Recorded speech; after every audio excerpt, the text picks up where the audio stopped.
많은 성공한 사람들을 보면 일반 사람들과는 많이 다른 모습들을 좀 보게 되는 것 같습니다. 그런데 그런 분들이 구설수에 오르거나 혹은 큰 낭패를 보는 일들이 종종 있는데, 대체적으로 그분들의 일들의 그 문제가 되는 걸 보면 가족의 문제인 것 같아요.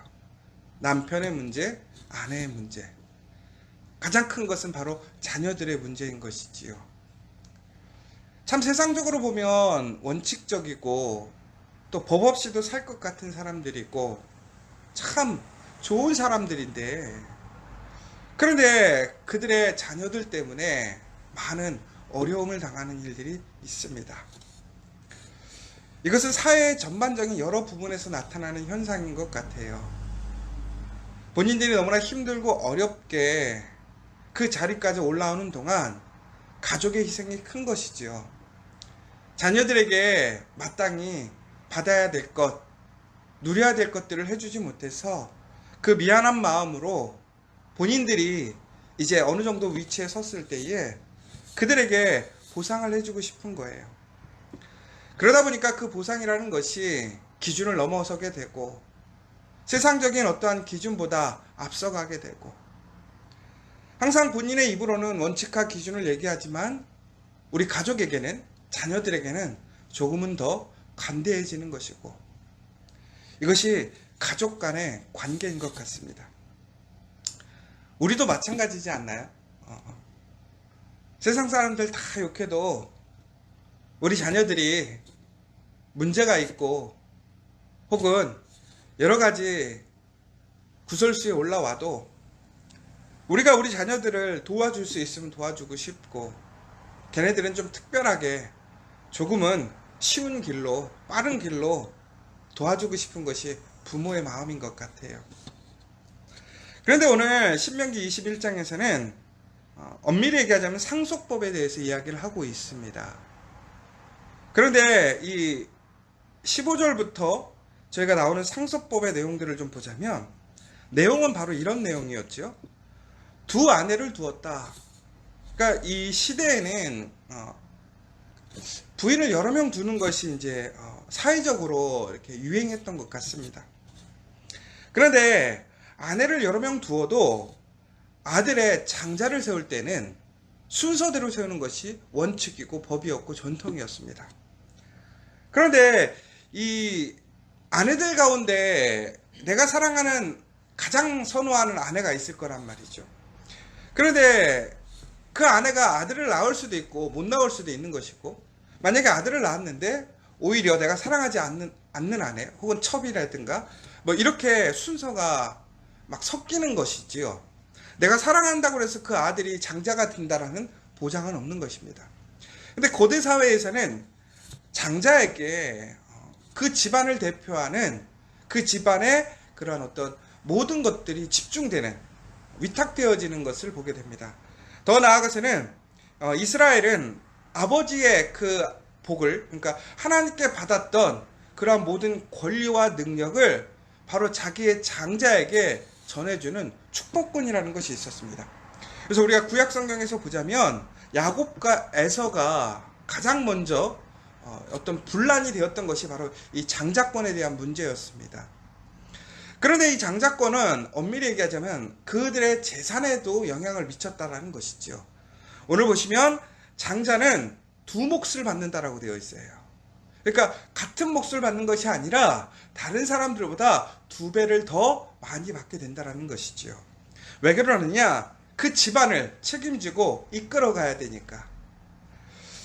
그래서 결국에는 아버지가 장자를 누구를 세우느냐에 따라서 그 아들들의 형편과 입장이 달라지는 것이겠죠. 그런데 오늘 분명히 얘기하고 있는 것은 무엇이냐? 여러 아내가 있고 또 그 중에 본인이 선호하고 더 사랑하는 아들이 있을지라도 그러한 사람들을 장자로 세우지 말라는 거예요. 어떻게? 오직 법대로, 원칙대로, 하나님 말씀하신 대로 순서대로 장자를 세우라는 것이지요. 그러나 장자를 세우는 것과 하나님께서 사용하시는 사람은 분명히 다를 수도 있고, 또 문제는 장자로 세워졌지만 그가 어떤 변을 당하거나 그랬을 때 장자의 권한이 바뀔 수도 있습니다. 그러나 우선은 원칙적으로 기본적으로 장자는 그 가정에서 가장 첫 번째 아들, 가장 나이 많은 아들을 세우는 것이 기준이고 기본이라는 사실에 대해서 이야기를 하고 있는 거예요. 그런데 바로 이때 아버지의 감정이나 마음으로 인해서 그 원칙과 법을 흐트리지 말라라는 거예요. 다시 얘기하자면 이것이 엄밀히 보자면 단순히 가정의 이야기, 장자를 세우는 이야기라기보다는 더 큰 의미에서 보자면 하나님의 법, 하나님의 말씀을 우리는 어떻게 대해야 되는가로 더 확장될 수 있다는 것이죠. 그러니까 전국에는 우리가 하나님의 말씀을 듣고 행할 때에, 우리가 그 말씀을 적용할 때에 우리는 간혹 우리의 상황 혹은 우리의 감정, 우리의 선호도에 따라서 그 말씀을 우리가 조금씩은 수정하거나 우선순위를 바꾸기도 하더라는 것이죠. 그러나 그러지 말라라는 거예요. 하나님의 법은 우리가 지켜야 될 외부적인 법 혹은 종교적인 법, 우리가 사회의 윤리적인 법, 이런 법들만 온전히 지키는 것이 아니라 우리가 가정에서 세워져 있는 그 가정의 질서, 그 가정을 세우는 기본적인 법 안에서도 동일하게 하나님의 말씀을 원칙대로 세우라는 거예요. 그리고 그것을 지키라는 거예요. 왜 그럴까요? 우리가 가정에서부터 그 원칙과 법을 지키는 훈련이 되지 않는다면 우리의 자녀들이 하나님의 말씀을 그들의 삶 속에서, 그들의 일터에서, 더 나아가서는 그들의 공동체에서 지킬 수 있을까요? 절대 그렇지 못하는 것이지요. 그래서 우리가 가장 중요한 것이 가정에서 하나님의 말씀을 원칙적으로 지키는 그 훈련, 그 모습이 세워져야 된다는 거예요. 여러분, 가정에서 그것이 세워지지 않으면 결코 우리는 어떤 시험과 유혹이 왔을 때에 우리는 그것을 지켜가기가 어렵다는 것입니다. 여러분, 우리 자녀들에게는 조금 더 잘해주고 싶고 배려해주고 싶고 조금은 더 기회를 주고 싶지요. 그러나 그것이 사랑으로 분명히 그렇게 해야 되는 것은 맞습니다. 그러나 그것이 하나님의 법과 원칙과 말씀에서 안에 있다면 마땅히 그렇게 해야 될 것 같습니다. 그러나 그것이 하나님의 말씀에서 어긋난다면 내가 아무리 사랑하는 자녀일지라도, 아내일지라도, 남편일지라도, 우리 가족일지라도 우리가 그곳에서는 분명한 선을 긋고 하나님의 말씀을 붙들고 따라가게끔 해야 된다는 거예요. 왜?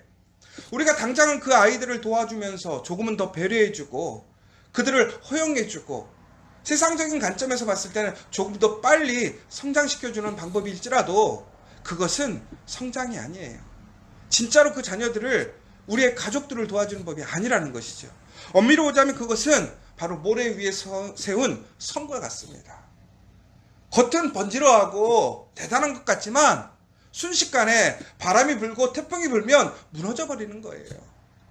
그러나 우리가 하나님 말씀 위에 견고하게 세우는 집은 세우는 게 쉽지 않습니다. 시간이 오래 걸리지요. 그러나 어떤 풍랑과 시험이 와도 그 집은 무너지지 않아요. 고로 우리가 우리 가정에서 그렇게 온전하게 말씀을, 원칙을 지켜가는 삶이 돼야 된다는 거예요. 두 번째는 패역한 아들에 대해서 얘기가 나오고 있습니다. 아들이 패역해요. 결국은 무슨 얘기냐? 아주 세상적으로 잘못된 일을 하는 아들입니다. 그래서 아버지가 그 아들에게 권면하는 거예요. 가르치는 거예요. 근데 듣지 않아요. 부모가 징계해요. 가르치려고. 그런데도 듣지 않아요. 그러면 어떻게 해야 되느냐라는 거예요. 전국의 결론은 돌로 쳐 죽이라는 거예요. 우리가 자녀들을 어떻게 돌로 쳐 죽일 수 있겠어요? 죽을 아들도 살리려고 하는 것이 우리의 마음 아니겠습니까? 아들이 죄를 져도 대신 죽고 싶은 게 부모의 마음이잖아요. 그런데 왜 성경에서는 왜 그랬을까? 엄밀히 보자면 하나님도 우리를 너무나 사랑하셨습니다. 그래서 전국에는 우리가 심판의 대상, 죽을 수밖에 없었음에도 불구하고 하나님의 아들 독생자 예수 그리스도를 이 땅에 보내셔서 우리를 살리셨잖아요. 그런데 왜 죽이라고 했을까? 하나님의 이야기는 이것입니다. 그 아들들이 법과 질서를 벗어나게 살게 된다면 그들은 전국에는 심판의 대상이에요. 오늘 그들이 돌이키지 않는다면, 변화되지 않는다면 전국에는 하나님의 심판을 받게 돼요. 하나님의 심판을 받게 되면 어떻게 됩니까? 영원히 죽을 수밖에 없어요. 영원한 고통으로 들어갈 수밖에 없어요. 그러나 지금 그들이 상한 마음으로 정말 심판을 당하고 징계를 당한다면, 그리고 그들이 바뀔 수만 있다면 그들에게는 오히려 더 좋은 거예요. 결국은 오늘 목적은 그래서 기준을 세우는 거예요. 본보기를 보여주는 거예요.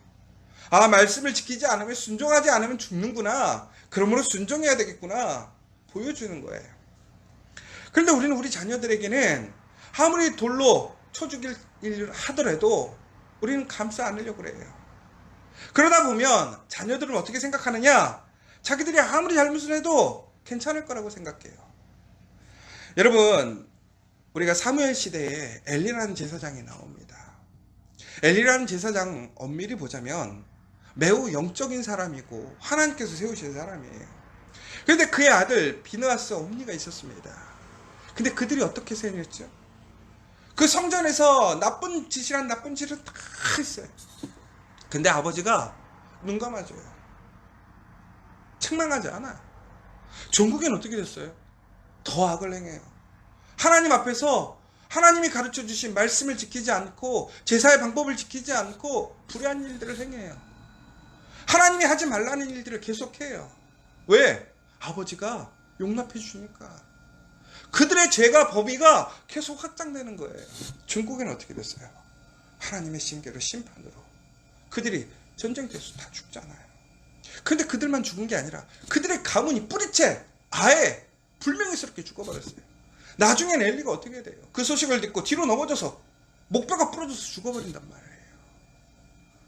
그것을 사랑으로 용납했던 아버지도 죽고, 그것이 사랑이라고 생각해서 자기 마음대로 했던 자식들도 죽고, 결국에는 우리가 하나님 말씀에서 온전하게 살아가는 법을 배우고 그것을 가르치고 권면하는 것이 우리의 자녀를 사랑하라는 거예요. 사랑한다라는 것이지요. 그런데 우리는 감정으로 그냥 안아주고 감싸주면 그것이 다 좋은 것인 줄 알아요. 그렇지 않다라는 거예요. 결론은 우리 가족 안에서 우리가 먼저 법과 원칙을 지켜야 돼요. 하나님의 말씀의 기준을 온전히 세워야 돼요. 내 아내니까, 내 남편이니까, 내 자식이니까 우리가 조금은 더 기도해주고 바라야 되겠죠. 그러나 분명한 기준이 무엇인지 그 원칙에서 흔들려서는 안 된다는 거예요. 그래야 하나님의 말씀이 공의롭게 세워지는 거예요. 여러분, 그 이후에 정말로 다시 한번 우리는 생각해 봐야 될 것 같아요. 우리는 정말 가족 안에서부터 하나님의 말씀을 온전히 지키고 행하고 정말 하나님의 말씀을 온전히 바라보고 있는가? 그것이 진정으로 우리의 자녀를 사랑하고 우리의 가족을 사랑하는 방법인가? 마지막으로 오늘 또 한 가지 이야기가 나오는데, 그것은 바로 죽을 죄를 지은 사람을 나무에 매달게 되어 있습니다. 그래서 이스라엘 사람들은 나무에 매달리는 것을 가장 부끄럽게 생각했어요. 왜? 결국은 나무에 매달렸다고 하는 것은 용서받지 못할 죄를 지었다라는 것이죠. 근데 그 사람들이 나무에 매달렸을 때는 사람들에게 본보기가 되는 거예요. 그런데 하나님께서는 그 불의한 죄를 저지른 사람들이 나무에 매달려서 죽었을 때에 그들을 하루가 넘게 거기에 매달아 놓지 말라라는 거예요. 왜? 그 거룩하지 못한 죄 지은 사람들로 인해 그 땅이 더럽혀지는 것을 용납하지 않으시겠다라는 거예요. 그러니까 여기서 아주 잘 보셔야 돼요. 그러니까 죄를 짓고 그 죄에 대해서 경고하고 알게 하기에 십자가에 달리는 것, 혹은 그 나무에 달리는 것을 하나님께서는 말씀하셨어요. 그런데 그것을 하루 이상 넘어가지 말라라는 거예요. 왜? 그것으로 인해서 그 땅이 거룩해지지 않아지니까. 그러니까 결국은 하나님께서는 분명히 사람들에게 그 심판, 징계, 그러한 것들을 통해서 사람들이 깨닫기를 원하시지만, 또한 그것이 단순히 사람들에게 겁을 주거나 그것으로 인하여 죄가 더 퍼지는 것들은 원하시지 않는 거예요. 그러니까 하나님께서는 단순히 그것으로 인해서 사람들에게 무엇인가 심리적으로 압박을 주려는 것이 아니라 그 결과에 대해서 그것을 알게 하고 더 나아가서는 더욱더 구별되고 깨끗해지기를 원하시는 거예요. 그러나 예수님께서는 어떻게 하신 거예요? 그런 수치와 고난을 당하시면서까지도 우리를 위해 십자가에 달려 돌아가시고 종국의 우리를 구원해 주셨다는 거예요. 그러니까 여러분, 우리가 하나님의 원칙 말씀을 온전히 지켜야 되는데, 그렇지 않으면 우리에게 분명한 심판이 오게 될 것이죠. 그러나 그 심판이 오게 됨에도 불구하고 하나님에서는 항상 그 심판 속에서도 우리를 향한 사랑과 자비와 은혜가 있더라는 거예요. 고로 오늘 우리가 철저히 하나님 앞에서 구해야 될 것, 따라가야 될 것은 바로 하나님께서 세워주신 그 원칙과 법을 온전히 지키는 삶의 모습이 되어야 될 것이고, 그것은 바로 우리의 가정에서부터, 우리의 자녀, 우리의 가족 안의 관계에서부터 온전히 세워져야 된다는 것입니다. 그러한 가운데 우리는 진정으로 하나님의 복을 누릴 수 있고 우리의 권리를 누릴 수 있게 되는 거예요. 내가 보기에는 그것이 우리 가족에게 복이 안 될 수 있을 것 같고, 내가 사랑하는 사람들에게 더 많은 것을 주지 못하는 아쉬움이 될 수도 있을 것 같아요. 그러나 우리가 하나님의 법을 지키고 말씀대로 나아가는 것이 정말 복이고, 내가 주지 못했지만 하나님이 내 사랑하는 그 자녀들, 그들을, 우리 가족들에게 더 큰 복을 주실 줄 믿으시기 바랍니다. 내가 우리 자녀들을, 우리의 가족을 지키는 게 아니라 하나님의 말씀이 지키는 거예요. 하나님의 말씀대로 가야 진정한 그 복을 누릴 수 있는 거예요. 사랑하는 여러분, 내 감정 마음이 아니라 그 말씀으로 우리 가정부터 온전히 지켜 행함으로, 그렇게 함으로 우리의 가정 안에서의 복이 우리의 일터, 우리의 공동체까지 확장되어지고 변함없이 한결되어지는 그 믿음을 증거하는 저 여러분 되시기를 간절히 소망합니다.